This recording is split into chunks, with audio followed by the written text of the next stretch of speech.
Start. नमस्कार, माझे नाव अन्वेषा अमोल गुंजकर आहे. मी माझ्या शाळेचे नाव दवाणी विद्या मंदिर आहे. मी गोठागट रामायण कक्षामध्ये शिकते. आज मी तुम्हाला एक गोष्ट सांगणार आहे. गोष्टीचं नाव आहे कावळा काळा का. फार पूर्वीकडे सगळे पक्षी पांढऱ्या रंगाचे होते. त्यामुळे व्हायचं काय की शिकाऱ्यांना फासापाऱ्यांना चटकन दिसायचे. त्यामुळे पक्षी देवबाप्पाकडे गेले.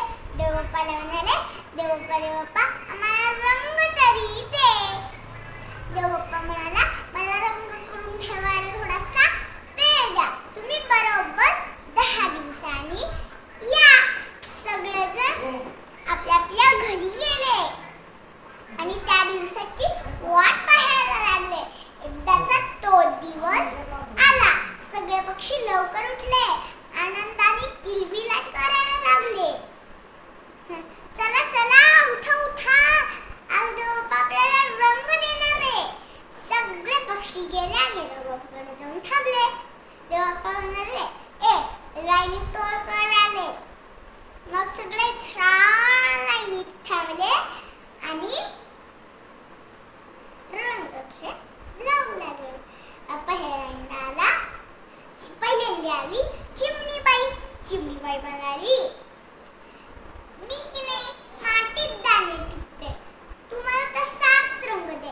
माझं घर पण गवता काढ्यांचं, तुम्हाला तसाच रंग दे. चिमणीला किरमिजी रंग दिला.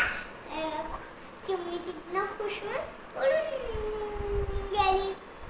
मग आला पोपट.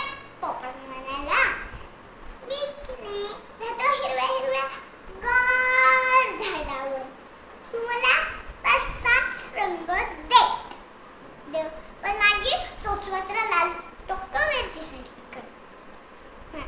देवबाप्पा त्याची आवडता रंग त्याला दिला आणि पोपट तिथून खुश होऊन उडून गेला.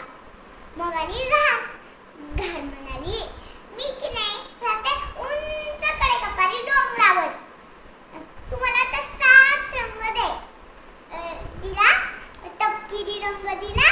ती खुश होऊन उडून गेली. मोराला तर सगळेच रंग आवडले होते. मोर म्हणाला, तू येत आयुष्याचे सगळे जे रंग आहेत ना ते थोडे थोडे करून मला दे. देवबाप्पाने त्याला छान रंग दिला. मोर तिथून नाचत खुशी उडून गेला. असं करत करत एक एक पक्षी रंग घेऊन उडून गेले. पण कावळा, कोकिळा आणि बदक आणि बगळा काही आले नाही. दुसऱ्या पक्ष्यांनी त्यांना आठवण केली, अरे उठा अर्षांनो, देवबाप्पाची रंग संपत आली आहेत. ते न आंघोळ करता न ब्रश करता तसेच गेले. जाऊन बघतात तर काय, देवबाप्पाच्या हातात अगदी थोडे थोडे थोडेच रंग होते. मग कावळ्याने एक युक्ती केली. कावळा म्हणाला, तुझ्या दारात जे सगळे रंग आहेत ना ते एकत्र कर आणि जो नवीन रंग तयार होईल तो आम्हाला दे. देवबाप्पा हसला, कारण की त्याला माहित होतं की सगळे रंग एकत्र केले की त्याचा काळा रंग तयार होतो. देवबाप्पा गप्प बसला, काहीही बोलला नाही. त्यांनी सगळे रंग एकत्र केले आणि दिले फासून दोघांच्या अंगाला. दोघं एकमेकांकडे पाहतात तर काय, काळे काळे ढिस